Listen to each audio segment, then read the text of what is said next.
Firefighters in Los Angeles are battling multiple wildfires fueled by Santa Ana winds and dry conditions, forcing tens of thousands to evacuate.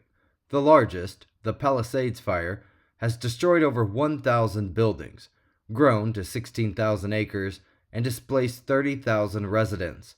The Eaton Fire has claimed 5 lives, spreading to over 10,000 acres, while the Hurst Fire has triggered evacuations in Santa Clarita. Other fires include the Sunset Fire in Hollywood Hills and smaller contained blazes, the BBC has reported. Historic landmarks, including Pasadena's Jewish temple, have been damaged.